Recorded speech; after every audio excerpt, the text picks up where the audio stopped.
So Okay, I exercise my right to trial by jury then. I'd like to face the man or the woman that claims I've done them harm Mr. or Cooley, loss.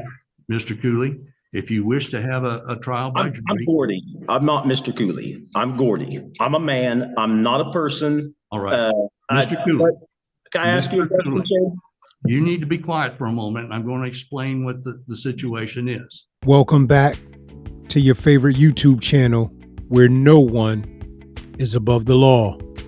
Today, we have our traveling hat on and we are in the state of Kansas for what seems to be a very aggressive sovereign citizen. Now, we've seen some real angry, upset sovereign citizens on this channel. And the question is, will this sovereign citizen find himself at the top of that list? The only way to find out is to roll the footage. Gordon Cooley. Case number is 24TR65. Are you Gordon Cooley? You'll need to unmute your screen, sir. Yes, I am the man that is that person.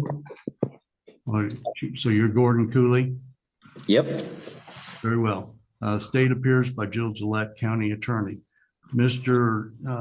Cooley, there's been an amended complaint filed on, it looks like April 17th.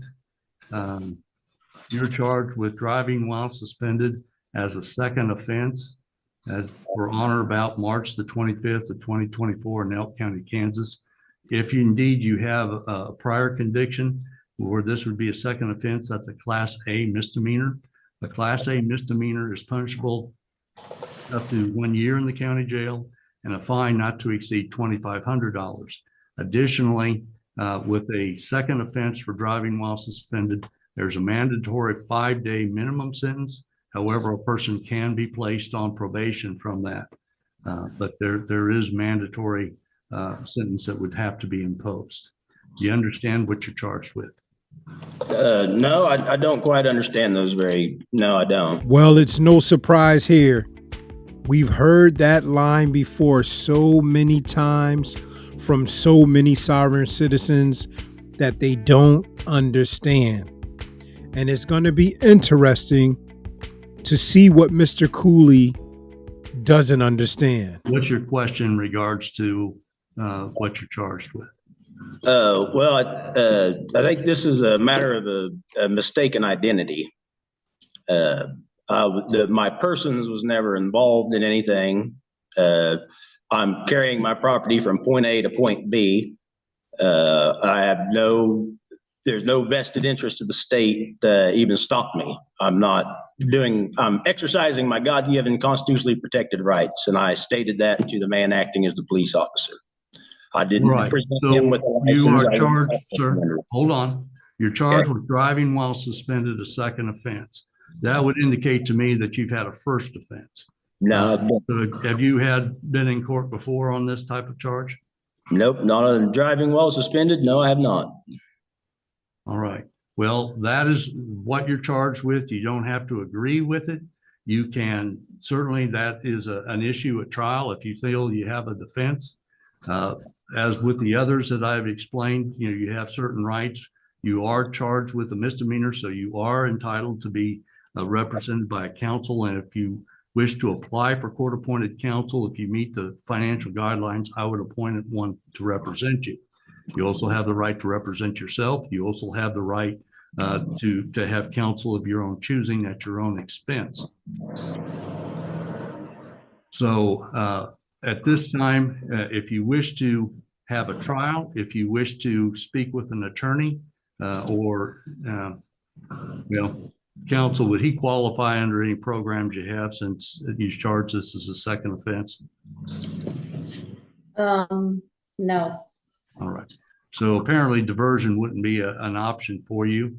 So if you're wishing to have a trial or to speak with an attorney, your plea at this time should be not guilty. If you wish to plead guilty, then we'd proceed to sentencing. But based upon what you're telling me, those would be issues that could be addressed at trial. So At this time, how do you wish to plead? I don't plan to plea. I guess I'll answer in affirmative that Demers is not acquiesced to quasi All right. jurisdiction. If you're not going to enter a formal plea, you're standing mute, and I will enter a plea of not guilty on your behalf. Uh-oh. Mr. Cooley is looking really frustrated, like he's ready to go off on the judge.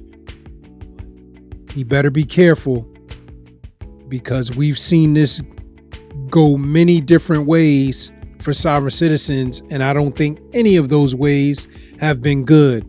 And most of the time, they end up in a contempt of court.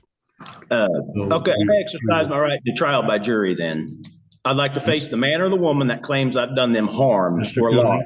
Mr. Cooley, if you wish to have a trial by jury. I'm Gordy. I'm not Mr. Cooley. I'm Gordy. I'm a man. I'm not a person. All right.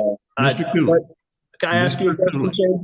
You need to be quiet for a moment. I'm going to explain what the situation is. You have the right to be represented by counsel. You entered a plea, refusing to enter a plea, which is fine. A person can stand mute, and I will set this matter for trial. If you wish to be or have a jury trial, you have the right to do so. However, you need to do that in the proper form. With a misdemeanor offense, you have to file a written motion for that request. Otherwise, it's set before the court. So you would need to do that in a timely way. If you're going to represent yourself, you would have to follow the rules as though you're an attorney. So all of those things would, most people don't have the training to where if they're going to do a jury trial, they're better off being represented by counsel. But that's a choice that you're going to have to make. Okay, can I ask you a question? Yes, you may. Can there be a valid cause of action without an injured party? Sir, that's not a valid question for what we're doing here today. I've tried settling this matter in the private twice.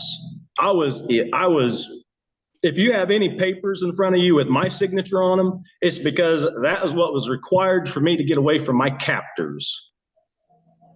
I don't understand what a man thinks that he has the authority to take another man and throw them in a box when they have harmed no man or woman. No claim has been brought against them. You need to be quiet now. We're going to give you a court date, and you can advise me how you're going to proceed at that court date. If you're going to apply for a jury trial, then you'll need to make that application by that time. Otherwise, you'll be set for a bench trial. That's before the court. Sarah, could you give us a date, please? What sort of time frame would you like, Judge? 30 minutes? Approximately 30 days, 30 minutes would be fine. We can do May 15th at 2:30. Judge, I'm out that afternoon. We could do 11:30 if there's nothing else scheduled there. We put that for a trial and for an hour, didn't we? So If you only need 30 minutes, we could do the 11 to 12. well, we said something at 10:30, I believe, or was it the 10 o'clock that was set for trial? It was the 10:30 to 11:30 that was set. Okay, let's set this at 11:30 for a pretrial. So, Mr. Cooley, you will need to appear at the courthouse in Howard. And if you're going to file a motion for a jury trial, you need to have done so by that time. If you're going to hire an attorney, you need to do that. If you're going to apply for an attorney, I would suggest that you do that as soon as possible, so that you can have counsel at that time.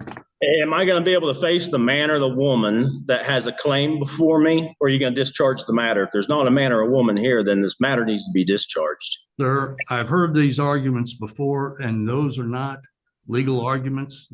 Somebody's made these things. I'm not a member of the legal society. Sir, Can you bring the law to the court, please? Can we bring the law to the court? Mr. Cooley, stop interrupting. At your hearing, if you have motions that you wish to have heard, you can file them in advance. I would strongly recommend you be represented by counsel. But your court appearance is May 15th at 11:30, and you are to be here in person. I will invoke my common law rights. He got so upset. He said, "I'm not Mr. Cooley, I'm Gordy." I think that still makes you Gordon Cooley, sir. Then he says, "I'm a man, I'm not a person." He also says he can't understand how you can take a man like him and put him in jail when he's harmed no one. And he says he's not a member of the legal society. And that's the problem that we have when it comes to sovereign citizens, is that they don't want to take accountability even when they're wrong. They feel like because there's no injured party, I didn't hurt anyone, that it's okay, that you should just dismiss this charge, let me go, no harm, no foul. But guess what? The law in the United States does not work that way. And you have to abide by him if you're going to live in this country. And he definitely found that out. He tried to get aggressive. He tried to overtalk Judge Lee, but it didn't work. Even though Judge Lee seems to be a little reserved, he wasn't going to allow Mr. Cooley to take over his courtroom.